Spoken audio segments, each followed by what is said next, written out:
કેમ છો મારા મિત્રો? સમાચાર સવારમાં આપનું સ્વાગત છે। વિડીયોમાં જોડાયેલા નવા દર્શકો ચેનલને સબસ્ક્રાઇબ કરી લો અને જૂના દર્શકો વિડીયોને લાઇક કરી દો। તો ચાલો જોઈએ આજના તાજા અને સૌથી મોટા સમાચાર।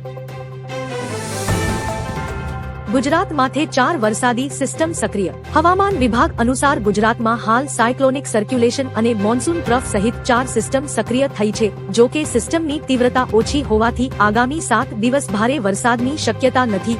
સુરત અને સાબરકાંઠા સહિત 15 જિલ્લાઓમાં હળવાથી મધ્યમ વરસાદની આગાહી કરવામાં આવી છે। રાજ્યમાં અત્યાર સુધી મોસમનો સરેરાશ 20 ઇંચ વરસાદ નોંધાયો છે, જે સામાન્ય કરતા 1% ઓછો છે। આરટીઓમાં એઆઈ ટ્રેકથી 80% ઉમેદવારો ફેલ। ગુજરાતની 39 આરટીઓમાં ડ્રાઇવિંગ ટેસ્ટ પારદર્શક બનાવવા લાવવામાં આવેલા એઆઈ ટ્રેક પર 80% ઉમેદવારો ફેલ થતા ઉહાપોહ મચ્યો છે। સુભાષ બ્રિજ આરટીઓમાં મંત્રી પ્રવીણ માળીએ ટેસ્ટ ટ્રેકની સમીક્ષા કરી હતી। પાર્કિંગ અને ઢાળ જેવા ટેસ્ટમાં વધુ લોકો નાપાસ થઈ રહ્યા છે। ભારે વિરોધ અને વેઇટિંગ વધતા હવે રાજ્ય સરકાર દ્વારા એઆઈ ટ્રેકના નિયમોમાં સુધારા વધારા કરવા અંગે કવાયત હાથ ધરવામાં આવી છે। સમાજવાદી પાર્ટીના નેતા આઝમ ખાન પર ઈડીના દરોડા। ઉત્તર પ્રદેશના રામપુરના સમાજવાદી પાર્ટીના નેતા આઝમ ખાનની મુશ્કેલીઓમાં વધારો થયો છે। જોહર યુનિવર્સિટીના નિર્માણમાં કાળા નાણાંના ઉપયોગના આરોપસર ઈડીએ દરોડા પાડ્યા છે। રામપુર, સહરાનપુર અને દિલ્હી સહિત આઝમ ખાનના કુલ 10થી વધુ ઠેકાણાઓ પર તપાસ ચાલી રહી છે। ઈડીને આઝમ ખાન સામે નોંધાયેલા અનેક કેસોની યાદી સોંપવામાં આવી હતી। સીજેપીની સંસદ માર્ચ ગેરકાયદેસર હતી।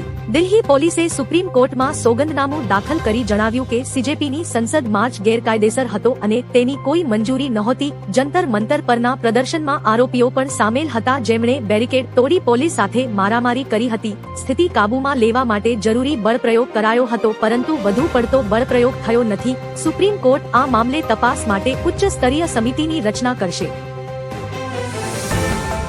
ગુજરાતમાં વરસાદને લઈને રાહતના સંકેત। ગુજરાતમાં હાલ ભારે વરસાદની ચિંતા વચ્ચે હવામાન વિભાગની 19 ઓગસ્ટની આગાહી મુજબ 20 થી 25 ઓગસ્ટ દરમિયાન રાજ્ય માટે કોઈ હવામાન ચેતવણી જાહેર કરવામાં આવી નથી। જો કે સ્થાનિક સ્તરે છૂટોછવાયો વરસાદ ચાલુ રહી શકે છે। સૌરાષ્ટ્ર અને કચ્છમાં પણ આગામી દિવસોમાં મુખ્યત્વે છૂટાછવાયા વરસાદની શક્યતા દર્શાવવામાં આવી છે।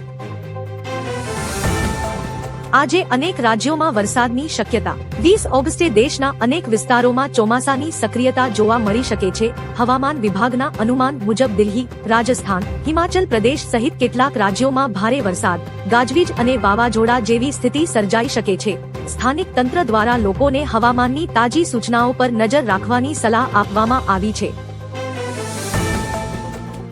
રક્ષા મંત્રીની આજે મહત્વની મુલાકાત। ભારત અને જાપાન વચ્ચે સંરક્ષણ સહકારને લઈને આજે નવી દિલ્હીમાં મહત્વની બેઠક યોજાવાની છે। રક્ષા મંત્રી રાજનાથ સિંહ જાપાનના સંરક્ષણ મંત્રી શિન્જીરો કોઇઝુની સાથે દ્વિપક્ષીય ચર્ચા કરશે। બંને દેશો વચ્ચે સંરક્ષણ સંબંધો, સુરક્ષા સહયોગ અને વ્યૂહાત્મક ભાગીદારી જેવા મુદ્દાઓ ચર્ચાના કેન્દ્રમાં રહેવાની શક્યતા છે। વિમાન પાયલટોની તપાસ વધુ કડક બનશે। વિમાન ઉડ્ડયન ક્ષેત્રમાં પાયલટોની તપાસને લઈને મહત્વપૂર્ણ ફેરફારની ચર્ચા ચાલી રહી છે। અહેવાલો અનુસાર સરકાર પાયલટોના રેન્ડમ ડ્રગ ટેસ્ટિંગનું પ્રમાણ 10%થી વધારીને 25% કરવાની વિચારણા કરી રહી છે। આ નિર્ણય અમલમાં આવે તો ઉડ્ડયન ક્ષેત્રમાં સુરક્ષા તપાસ વધુ કડક બની શકે છે અને પાયલટોની નિયમિત ચકાસણી વધશે। સોમનાથ મંદિર નજીક મધરાતે મેગા ડિમોલિશન। પ્રથમ જ્યોતિર્લિંગ સોમનાથ મહાદેવ મંદિર નજીક ગત મધરાતે ચુસ્ત પોલીસ બંદોબસ્ત વચ્ચે તંત્ર દ્વારા મોટા પાયે ડિમોલિશન હાથ ધરાયું હતું। બુલડોઝરની મદદથી અનધિકૃત બાંધકામો દૂર કરાયા હતા। આ કાર્યવાહી દરમિયાન પુરાતત્વ વિભાગના રક્ષિત સ્મારક એવા ફારસી શિલાલેખને તોડી નખાતા અનેક સવાલો ઉઠ્યા છે। આ સ્મારક કોના આદેશથી તોડાયું તે અંગે કલેક્ટરે સૂચક મૌન સેવ્યું છે। માર્ગ નિર્માણમાં જીએસટીના આંકડાથી થશે તપાસ। કેન્દ્રીય માર્ગ પરિવહન મંત્રી નીતિન ગડકરીએ હાઈવે પ્રોજેક્ટમાં સબકોન્ટ્રાક્ટિંગની પ્રક્રિયા પર નજર રાખવા જીએસટીના આંકડાનો ઉપયોગ કરવાની વાત કરી છે। આ વ્યવસ્થાથી કોન્ટ્રાક્ટની પ્રક્રિયામાં પારદર્શિતા વધારવા અને ગેરરીતિઓ પર નજર રાખવામાં મદદ મળી શકે છે।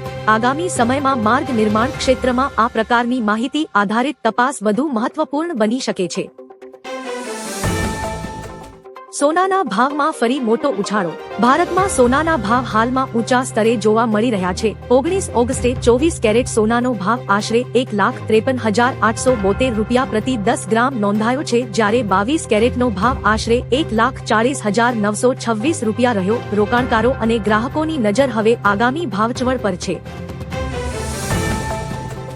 શેર બજારમાં આજે આ કંપનીઓ ચર્ચામાં. 19 ઓગસ્ટે ભારતીય શેર બજારમાં કેટલીક કંપનીઓના શેર ચર્ચામાં રહ્યા છે. બજાર અહેવાલોમાં બાટા ઇન્ડિયા, આઈએફસીઆઈ અને કેફિન ટેકનોલોજીસ જેવા શેરો પર વિશેષ ધ્યાન જોવા મળ્યું છે. રોકાણકારો કંપનીઓના પરિણામો, બજારની સ્થિતિ અને આગામી આર્થિક સંકેતોને ધ્યાનમાં રાખીને સાવચેતીપૂર્વક નિર્ણય લઈ રહ્યા છે. ભારતીય ક્રિકેટ ટીમે ગાલેમાં મેળવી મોટી લીડ. ભારતીય ક્રિકેટ ટીમે ગાલે ટેસ્ટમાં શાનદાર પ્રદર્શન કરીને શ્રેણીમાં 1-0ની લીડ મેળવી છે. બોલિંગમાં સુથારે મહત્વની ભૂમિકા ભજવીને 10 વિકેટ ઝડપી છે. આ જીત બાદ ભારતીય ટીમનો આત્મવિશ્વાસ વધ્યો છે. હવે આગામી મુકાબલામાં પણ ટીમનું પ્રદર્શન અને મુખ્ય ખેલાડીઓનું ફોર્મ ક્રિકેટ પ્રેમીઓ માટે ચર્ચાનો વિષય બનશે. ચમોલી અકસ્માત બાદ તપાસના આદેશ. ઉત્તરાખંડના ચમોલીમાં ટીએડીસી ટનલ અકસ્માતને લઈને મેજિસ્ટ્રીયલ તપાસના આદેશ આપવામાં આવ્યા છે. અધિકારીઓ દ્વારા ઘટનાના કારણો અને સુરક્ષા વ્યવસ્થાની તપાસ કરવામાં આવશે. આ અકસ્માત બાદ બાંધકામ અને ટનલ પ્રોજેક્ટમાં કામદારોની સુરક્ષા તથા સલામતીના નિયમોના પાલન અંગે ફરી ચર્ચા શરૂ થઈ છે. તપાસના પરિણામ બાદ આગળની કાર્યવાહી નક્કી થશે.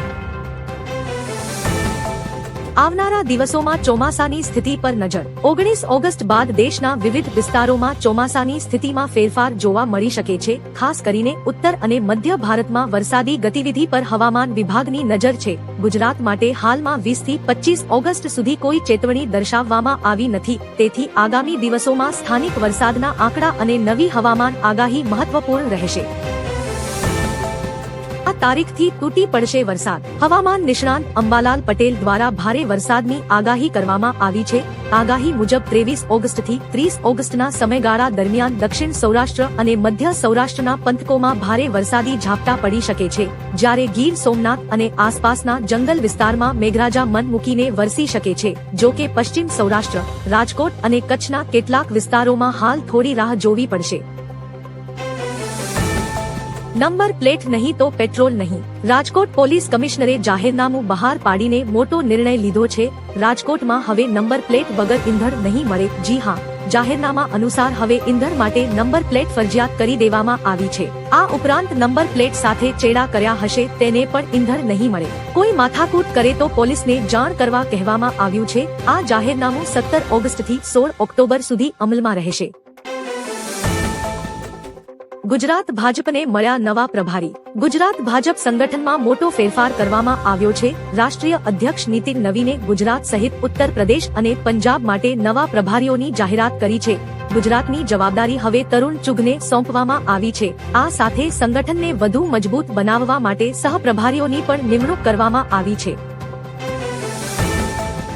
ગુજરાતમાં હજુ એક સપ્તાહ વરસાદ. ગુજરાતમાં આગામી એક સપ્તાહ દરમિયાન વરસાદી માહોલ યથાવત રહેવાની શક્યતા છે. હવામાન વિભાગના અનુમાન મુજબ રાજ્ય પર 4 સક્રિય હવામાન પ્રણાલીઓની અસર જોવા મળી રહી છે. ગુજરાતના અનેક વિસ્તારોમાં વરસાદ સાથે ગાજવીજ અને પવનની શક્યતા છે. લોકોને ભારે વરસાદ દરમિયાન સાવચેતી રાખવાની સલાહ આપવામાં આવી છે.